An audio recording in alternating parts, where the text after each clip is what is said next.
하나님의 평강이 여러분과 함께 하시기를 주의 이름으로 축원합니다. 오늘도 역시 영상으로 온라인 수요 기도회를 시작합니다. 그렇지만 하나님께서 말씀의 은혜와 함께 여러분을 성령으로 충만케 하시기를 기대합니다. 하나님께서 은혜 주실 것을 기대하며 제가 기도함으로 수요 기도회 시작하겠습니다. 사랑이 많으신 주님, 저희가 수요 기도회를 오늘도 영상으로 아버지 앞에 드립니다. 아버지 말씀을 보며 은혜 알게 하시고 하나님의 뜻을 발견하게 하시고 하나님의 뜻을 이룰 수 있도록 도와주시옵소서. 기도할 것을 찾아가게 하시고 나에게 주신 사명을 알게 하시며 주님의 뜻을 이룰 수 있도록 도와주시옵소서. 우리가 함께 얼굴을 대하지 못하고 예배의 자리에 모이지 못하나 또 이 온라인을 통해서 어떤 시간이든지 어떤 장소이든지 하나님의 말씀이 우리 삶에 들어오기를 간절히 원합니다. 주님께서 새로운 기회로 함께하여 주시고 또 주의 말씀을 통하여 우리가 새로워지게 하여 주시옵소서. 주님의 은혜를 기대하오며 예수 그리스도의 이름으로 기도드립니다. 아멘. 오늘 우리에게 주신 하나님 말씀은 출애굽기 21장 1절에서 11절까지의 말씀입니다. 출애굽기 21장 1절에서 11절까지의 말씀입니다. 제가 하나님의 말씀을 받들어 읽겠습니다. 내가 백성 앞에서 세울 법규는 이러하니라. 내가 히브리 종을 사면 그는 6째 해 동안 섬길 것이요 7째 해에는 몸값을 물지 않고 나가 자유인이 될 것이며 만일 그가 단신으로 왔으면 단신으로 나갈 것이요 장가 들었으면 그의 아내도 그와 함께 나가려니와 만일 상전이 그에게 아내를 주어 그의 아내가 아들이나 딸을 낳았으면 그의 아내와 그의 자식들은 상전에게 속할 것이요 그는 단신으로 나갈 것이로되 만일 종이 분명히 말하기를 내가 상전과 내 처자를 사랑하니 나가서 자유인이 되지 않겠노라 하면 상전이 그를 데리고 재판장에게로 갈 것이요 또 그를 문이나 문설주 앞으로 데리고 가서 그것에다가 송곳으로 그의 귀를 뚫을 것이라. 그는 종신토록 그 상전을 섬기리라. 사람이 자기의 딸을 여종으로 팔았으면 그는 남종같이 나오지 못할지며 만일 상전이 그를 기뻐하지 아니하여 상관하지 아니하면 그를 속량하게 할 것이나 상전이 그 여자를 속인 것이 되었으니 외국인에게는 팔지 못할 것이요 만일 그를 자기 아들에게 주기로 하였으면 그를 딸같이 대우할 것이요 만일 상전이 다른 여자에게 장가들지라도 그 여자의 음식과 의복과 동침하는 것은 끊지 말 것이요 그가 이 세 가지를 시행하지 아니하면 여자는 속전을 내지 않고 거저 나가게 할 것이니라. 아멘. 우리가 계속해서 출애굽기 말씀을 통해 출애굽기를 보고 있습니다. 이제 출애굽기에 우리가 법이 나오면 많이 좀 뭐라고 할까요? 지루하다라고 생각을 하시는 것 같아요. 그런데 출애굽기의 구조를 한번 생각해 보면 이것을 지루하게만 바라보면 절대 안 된다라는 걸 알 수 있습니다. 출애굽기 전반부까지 어떤 내용이 있냐면 모세의 탄생으로부터 모세가 또 자라고 그리고 모세가 피신하는 장면이 나오죠. 그리고 살인자가 되어서 피신했던 모세를 하나님께서 기억하셔서 그를 만나 주시고 그에게 여호와 하나님이라고 하는 이름을 가르쳐 주시면서 그에게 사명을 주십니다. 바로 이스라엘을 해방하라는 거죠. 그리고 모세가 이제 이스라엘을 애굽에서 해방시키는데 하나님께서 10가지 재앙을 통해서 그 사람들을 해방시켜 주시고 심지어 홍해도 가르시고 시내산에 이릅니다. 그리고 시내산에 이르러서 거기에서 율법을 주시면서 출애굽기 전반이 끝나는 거죠. 그러니까 앞에는 이스라엘 해방, 그리고 나머지 절반은 이스라엘에게 하나님께서 법을 주신 것, 이것이 이스라엘 출애굽기의 구조입니다. 그래서 후반부에 십계명을 주시고 각종 율례를 주시고 송아지 사건도 나오고 그래서 하나님께서 보여주신 대로 나중에 성막을 만드는 것까지 나옵니다. 그러니까 법을 주신 사건, 이것은 출애굽기의 핵심적인 사건이에요. 이스라엘을 노예 상태에서 해방시킨 것만큼이나 그만큼 중요한 내용이라는 거죠. 그러니까 지루하고 의미 없는 게 아니에요. 그러면 법이 왜 중요하겠습니까? 법이 있는 이유는 하나님께서 이스라엘에게 이 율례를 주신 이유는 애굽에서 해방이 되었다, 노예 신분을 벗어났다, 이것만 의미가 있는 게 아니에요. 노예 상태에서 벗어났으면 하나님의 백성으로 어떻게 살아야 하는가? 그것이 더 중요하다라는 거예요. 그래서 구원받고 이 이스라엘 사람들, 정확히 말하면 이스라엘 그 아브라함의 자손만 있는 게 아니었죠. 성경의 표현대로 허다한 잡족이 장정만 60만, 애굽에서 노예였던 사람들이 모두 나왔습니다. 그 사람들이 시내산에서 모두가 우리가 여호와 하나님만을 섬기겠습니다 라고 고백하면서 하나님의 백성이 되었는데, 그렇다면 그 사람들이 그 시내산 언약을 통해서 하나님의 백성이 된 것도 중요하지만 더 중요한 것은 하나님의 백성으로서 어떻게 살 것인가, 이것이 훨씬 더 중요한 문제였다는 거예요. 우리에게 그 구원 이후에 어떻게 사는가에 대한 삶의 방식이 담겨 있는 것이 나머지 출애굽기의 절반이라는 겁니다. 그러니까 출애굽기라고 하는 이름으로 쓰여져 있는데 애굽에서 나왔다 뿐만 아니라 이제 애굽의 삶의 방식을 벗어나서 이제 하나님의 백성이 되는 것, 그것도 역시 출애굽에 해당하는 겁니다.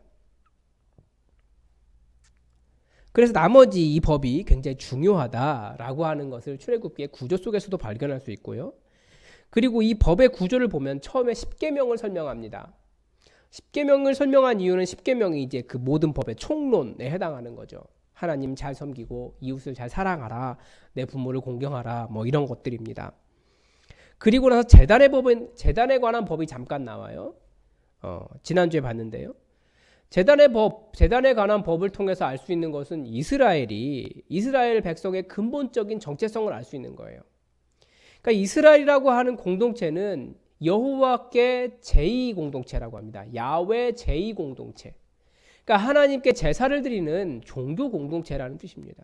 그래서 그들이 어느 곳에서든지 하나님께 지정하시는 곳에는 단을 쌓고 여호와 하나님을 기억해야 한다라고 하는 제2적인 것을 기억하는 공동체라는 겁니다. 그러나 그 제2공동체이지만 그것이 화려하게 자기를 드러내기 위해서 화려하게 하는 것이 아니라 소박하게 하나님께 최소한의 것으로 하나님께 나아가는 그런 모습을 보여주고 있습니다.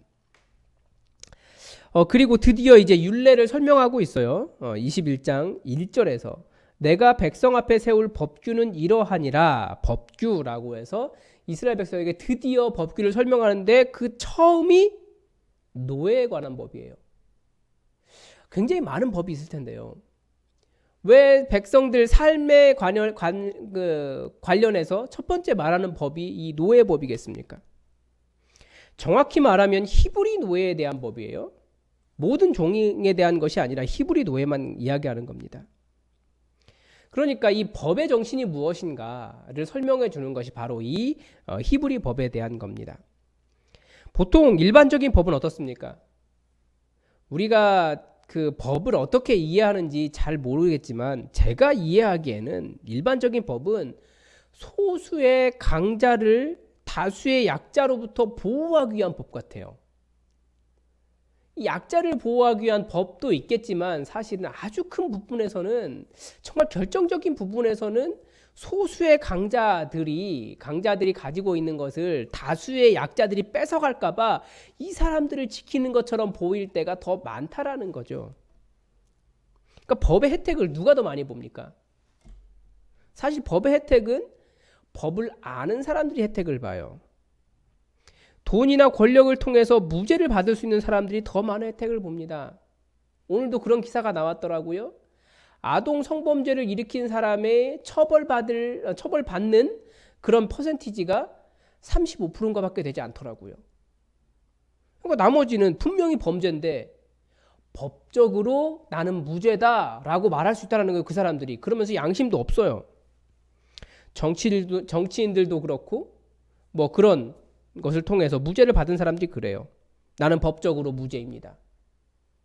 피해자는 있는데 처벌받는 범죄자는 없는 거예요. 그러니까 돈이나 권력을 통해서 무죄를 받을 수 있는 사람이라는 의미가 제가 생각하기에 일반적인 법입니다. 그러나 하나님의 법은 약자, 가난한 자를 보호합니다. 인간이 인간의 노예가 될 수는 없는 법이에요. 그러나 사회적인 현상 때문에 그렇게 되고 있는 것을 하나님은 또 인정하시죠.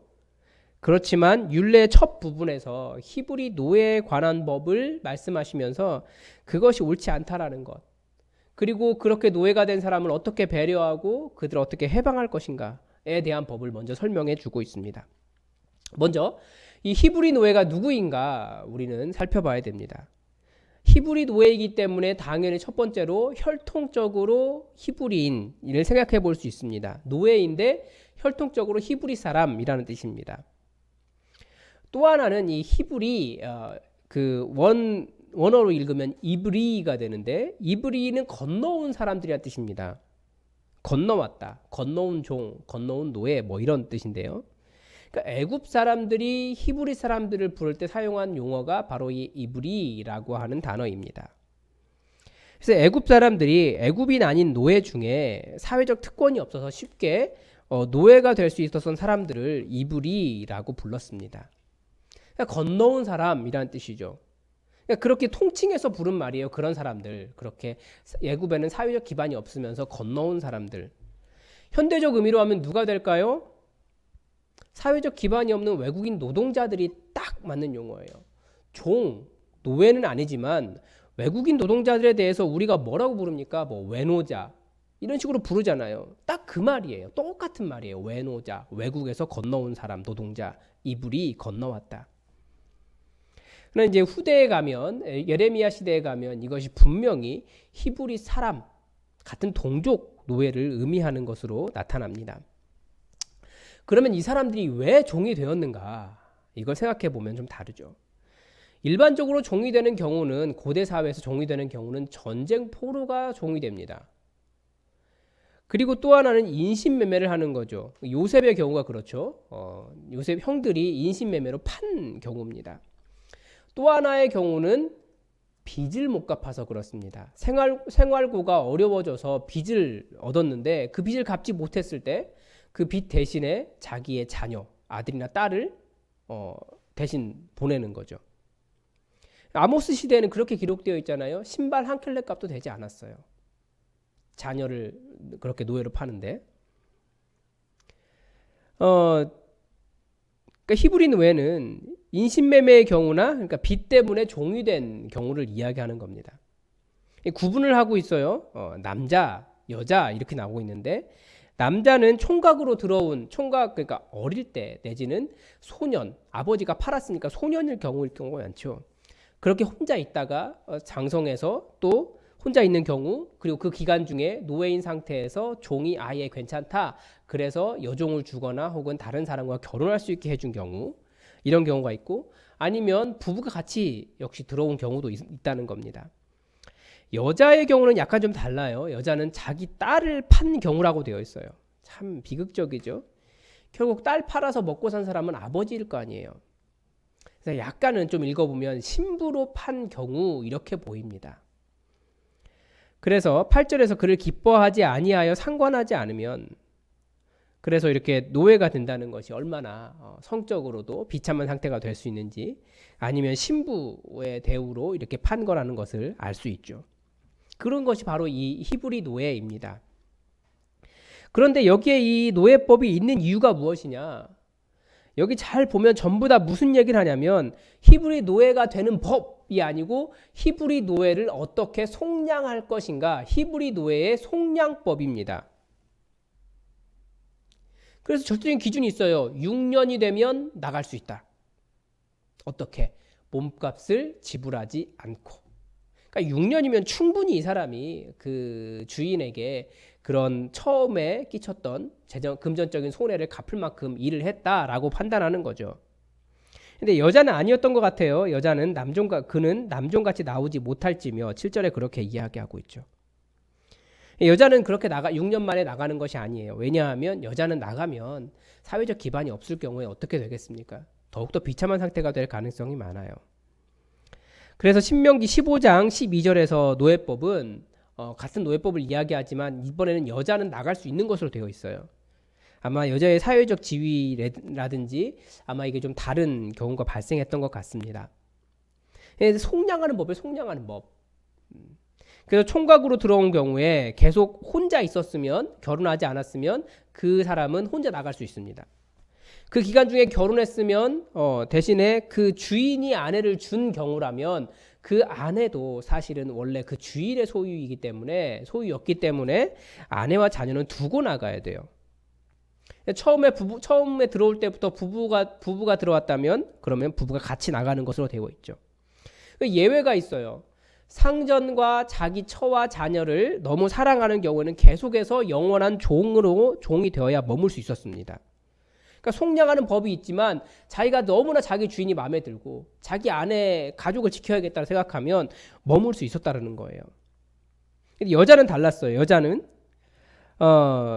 세 가지 경우를 이야기하고 있습니다. 먼저 자기 마음에 자기가 상관하지 않으면, 그러니까 자기의 부인으로 계속 둘 것이 아니면 그 사람을 속량해라 라고 이야기하죠. 그러나 외국인에게는 팔지 말라는 거예요. 그러니까 속량을 할 텐데, 그러니까 다른 사람의 그 부인으로 준다는 의미도 가지고 있는 거죠. 그런데 외국인에게 팔지 말아라. 왜 그럴까요? 조금 있으면 나옵니다. 외국인에게 팔지 말아야 되는 이유가 있어요. 두 번째는 아들에게 줬다. 그러면 아들에게 부인으로 준 거죠. 자기가 데리고 있을 게 아니어서. 그러면 딸처럼 대우해라. 굉장히 노예가 아니라 어떤 종이 아니라 자기 마음대로 할 수 있는 그런 종이 아니라는 거죠. 딸처럼 대우하고 또 필요 없게 된 경우, 그러니까 자기가 결혼해서 자기의 성적인 필요를 이 여인과 채우지 않아도 되는 경우, 그럴 때는 그 여자의 음식과 의복과 동침하는 것을 끊지 말아라.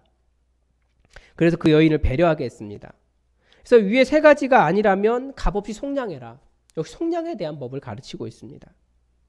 그래서 여기서 배울 수 있는 신학은 무엇입니까? 세 가지 정도가 있는데요. 첫 번째, 자유인이 될 수 있다는 희망에 대한 신학이에요.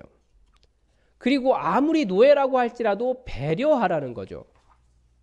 그리고 또 하나는 이것이 하나님의 백성이 누구인가를 보여주는 법이라는 거예요. 먼저 자유인이 될 수 있다는 희망의 신학인데, 이스라엘의 신학은 항상 노예, 종이라고 하는 그 신분과 매우 밀접하게 연관이 되어 있습니다. 왜냐하면 이스라엘의 시작이 애굽에서 노예일 때 시작했거든요. 그 노예 신분을 탈출하면서 시작되었고, 성경이 수집된 배경인 바벨론 포로기 또한 그들이 나라를 잃고 바벨론 땅으로 끌려간 노예 신분이었을 때였습니다. 그리고 성경이라고 이렇게 책이 만들어질 때 또한 나라를 빼앗긴 상태에서 자유를 잃어버린 상태였거든요. 그래서 항상 이 이스라엘 사람에게는 자유, 그것이 굉장히 중요했습니다. 자유가 없는 상태, 이것이 이스라엘 역사 전체, 성경 전체에 흐르고 있는 정서예요. 자유가 없는 노예들에게 희망이 무엇이겠습니까? 나라를 빼앗기고 바벨론 땅으로 끌려간 사람들에게 희망이 무엇이겠습니까? 그들이 다시 하나님의 땅으로 자유로워서 돌아오는 겁니다. 자유인이 된다는 거예요. 그런데 이 자유를 갈망하는 것은 모든 인간의, 특히 현대를 살아가는 모든 인간의 근본적인 욕구입니다. 다들 자기가 어쩔 수 없는 어떤 상황에 묶여서 자유를 잃어버린 상태로 살아갑니다. 그래서 얼마 전 TV에서 니체의 노예에 대한 정의가 잠깐 사람들 입에 오르내린 적이 있습니다. 니체는 하루 중에 3분의 2의 시간을 자기 자신을 위해 사용할 수 없다면 그 사람은 노예다라고 말했답니다. 이 말이 사람들에게 오르내린 이유는 그만큼 현대인에게는 자유가 없다라고, 내가 원하는 대로 나의 삶을 살아가기보다 다른 사람이 요구하는 대로 끌려가는 경우가 더 많다라고 하는 의미로 읽을 수 있다는 거죠. 그만큼 현대인은 자유를 갈망합니다. 그런데 그것을 무작정 그렇게 받아들일 수는 없어요. 만약에 그렇게 하지 않으면 또 다른 자유를 잃어버릴 수 있습니다. 우리는 그걸 잘 알아요. 그러나 성경이 가르쳐주는 것은 결국 자유가 올 것이라는 희망을 가질 수 있다는 거예요.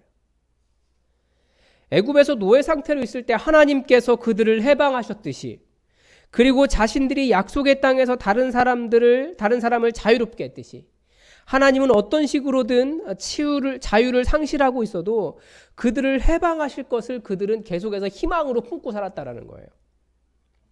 노예를 해방하는 것이 하나님의 속성이기 때문에.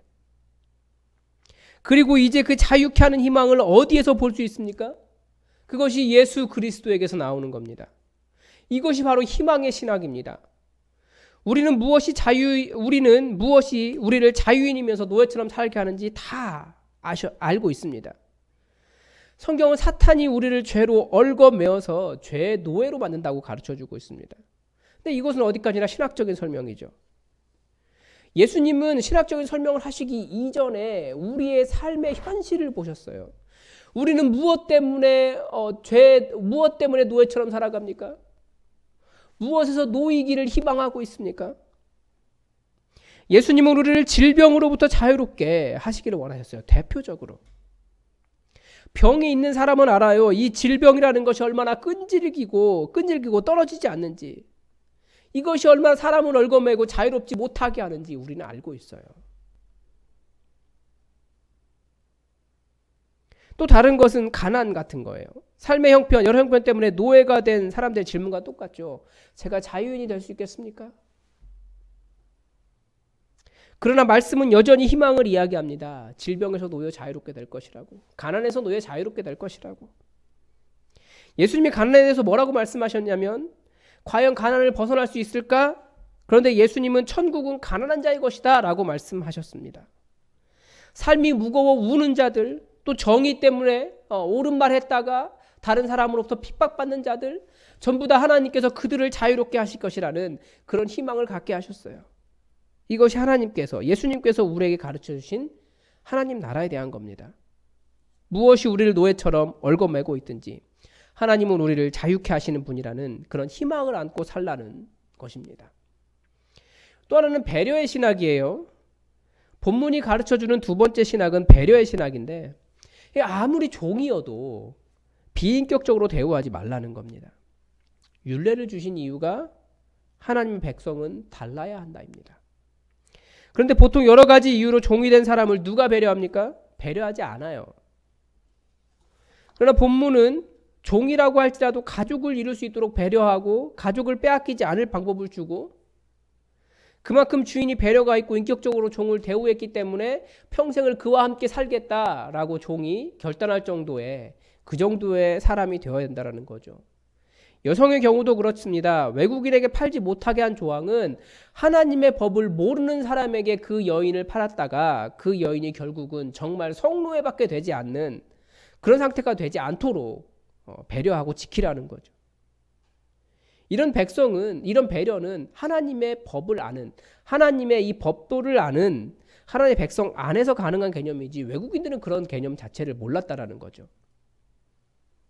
또한 이제 자신의 신부처럼 대우할 일이 없다고 할지라도 그 여종의 인생이 곤고해지지 않도록 먹을 것과 입을 것과 잠자리를 계속해서 배려하라고 말씀은 가르치고 있습니다. 그런 의미에서 우리가 사람을 배려한다라고 하는 것은 단순히 우리가 월급을 줬다라는 것을 뛰어넘는 거예요. 배려라는 것은 그것이 아니거든요. 내가 이만큼의 돈을 줬기 때문에 너는 이만큼의 일을 해야 돼 라고 해서 사람의 가치를 단순히 돈으로만 계산하는 것이 아니라 그 사람을 인격적인 가치로 대우하는 것, 이것이 중요한 겁니다. 그렇기 때문에 모든 것이 돈으로만 계산될 수는 없어요. 얼마나 인격적인가. 그것을 보여주는 것이, 내가 평생에 이 주인과 내가 평생 살고 싶습니다 라고 모든 사람에게 선포하고 재판장에 가서 자기 귀를 뚫는 것, 이것이 보여주는 것이 그거죠. 그만큼 그 주인이 그렇게 인격적으로 그 종을 대우했다는 겁니다. 세 번째는 하나님의 백성은 어떻게 다를까에 대한 신학이에요. 하나님의 백성으로서 신실함을 검증할 수 있는 것이 이런 방법이에요. 자신에게 손해가 나더라도 하나님의 법을 준수하는 겁니다. 그래서 하나님의 백성은 다르다라고 하는 것을 보여주는 겁니다. 하나님께서 율례를 주신 이유가 무엇입니까? 하나님께서 율례를 주신 이유, 이제는 하나님의 역할이 여기에서는 종을 자유하게 하는 역할인데요. 이것이 하나님의 백성, 하나님의 법을 아는 백성들에게 넘어가고 있다는 뜻입니다. 하나님은 계속해서 하나님의 일을 하나님의 사람들에게 넘겨주십니다.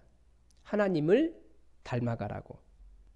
이 율례를 통해 자유케 하시는 하나님의 역할을 이제 네가 하라고. 그래서 성도의 삶은 하나님을 닮아가고 이 땅에서 하나님을 대신하는 겁니다. 6년이 지나면 종을 놓아주고 그 종이 종으로 있는 기간에 그에게 가정과 먹을 것과 입을 것을 배려하고 그 이후에도 배려하는 것이 모든 주인이 다 그렇게 하는 게 아니에요. 바로 하나님을 경외하고 하나님의 법을 지켜가는 하나님의 신실한 백성이 한다는 거죠. 그런데 이스라엘의 마지막 이 법이 주어지고 약 600에서 700년 이후에 어떤 일이 일어났는지 예레미야 34장에서 이 법을 그대로 인용해요. 뭐라고 이야기하냐면 내가 너희 선조를 애굽 땅에 종의 집에서 인도하여 낼 때에 그들과 언약을 맺으며 이르기를 이 법을 이야기합니다. 너희 형제 히브리 사람이 내게 팔려왔거든 너희는 7년 되는 해에 그를 놓아줄 것이니라. 그가 6년 동안 너를 섬겼은즉 그를 놓아 자유롭게 할지니라 하였으나 너희 선조가 내게 순종하지 아니하며 귀를 기울이지도 아니하였느니라. 예레미야가 이스라엘 백성들을 비난한 이유가 뭐냐면 그들이 안식일을 지키지 않아서 혹은 다른 11조를 내지 않아서 그런 게 아니에요. 이 법 때문에 그래요. 처음에 나왔다라는 것은 그만큼 중요한 법이거든요. 그런데 어떻게 했냐면 눈으로는 이제 돌이켜 내 눈앞에서 바른 일을 행하여 각기 이웃에게 자유를 선포하되 내 이름으로 일컬음을 받는 집에서 내 앞에서 계약을 맺었거늘. 그러니까 분명히 그렇게 하겠다라고 계약을 맺고 우리가 자유롭게 하겠습니다라고 다 약속을 하고 종이 되었어요. 그런데 너희가 돌이켜 내 이름을 더럽히고 각기 노아 그들의 마음대로 자유롭게 하였던 노비를 끌어다가 다시 너희에게 복종시켜 너희의 노비로 삼았도다. 자유롭게 하는 척은 했지만 실제로는 다시 잡아다가 노비를 삼았다라는 거예요.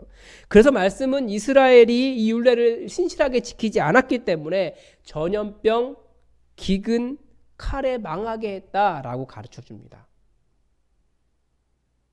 이것이 하나님의 백성으로서 신실하지 않으면 하나님의 백성으로 하나님의 백성이 되지 않으면 제사나 11조나 이런 것 때문에 하나님의 백성이 되는 게 아니에요. 할례를 했기 때문에 하나님의 백성이 되는 게 아닙니다. 하나님의 법, 하나님을 닮은 그 하나님의 일들을 얼마나 이 땅에 신실하게 이루었는가 이것을 통해서 하나님의 백성이 되는 겁니다. 그러니까 아무리 스스로 하나님의 백성이라고 부른다 할지라도 하나님의 법을 지키지 않으면 하나님의 백성이라고 부를 수가 없는 거죠. 그래서 세상이 기다리는 하나님이 기다리신 하나님의 백성은 누구이겠습니까? 하나님의 법을 안다고 성경 열심히 읽어서 지식이 많은 사람이 아니라 자신에게 손해가 나더라도 하나님의 법을 지켜서 이 땅에 하나님의 일을 대신할 사람입니다.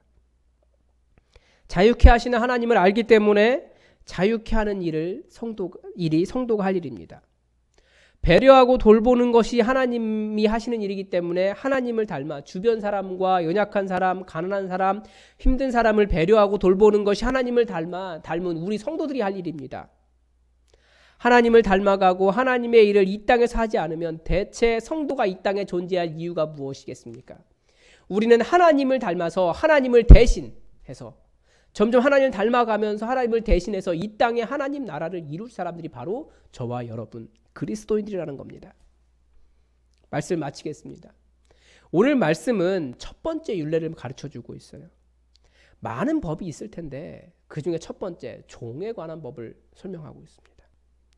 그런데 잘 읽어보면 그냥 단순하게 종에 대한 법을 기록한 것이 아니라 어떻게 하면 종을 자유롭게 할 것인가, 종을 속량하는 법에 대한 거예요. 왜냐하면 하나님은 묶인 자를 자유롭게 하시는 분이시기 때문입니다. 이 세상 어떤 사람이 자기 이익을 포기하고 종을 아무 대가 없이 속량하겠습니까? 그래서 이 법은 자신에게 손해가 난다고 할지라도 하나님의 말씀을 지켜가는 하나님의 신실한 사람들을 통해서만 성취될 수 있는 법이었고 그 사람이 얼마나 하나님을 사랑하는지를 드러내는 하나님의 사람임을 밝혀주는 법이었습니다. 세상은 그렇게 하나님을 닮아가는 하나님을 대신해서 이 땅을 통치할 하나님의 사람을 기다립니다. 그게 바로 우리 성도들이에요. 손해가 나더라도 하나님의 뜻이라면 신실하게 지켜가는 것. 그런 사람을 통해 하나님의 뜻이 이 땅에 이루어지고 그런 사람이 늘어날수록 이 세상은 점점 하나님의 통치가 이루어지는 하나님의 나라가 될 것입니다. 우리 다 함께 말씀의 은혜를 두고 기도합시다.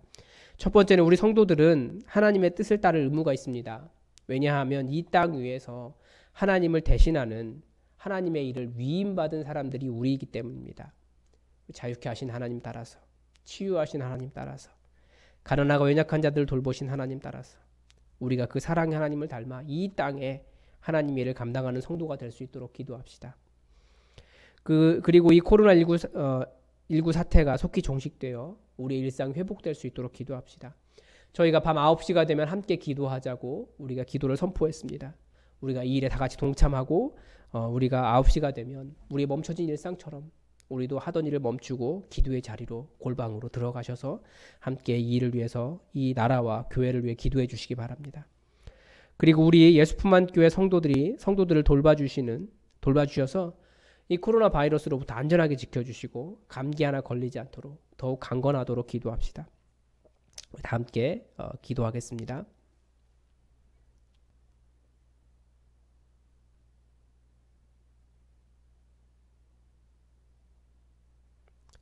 하나님,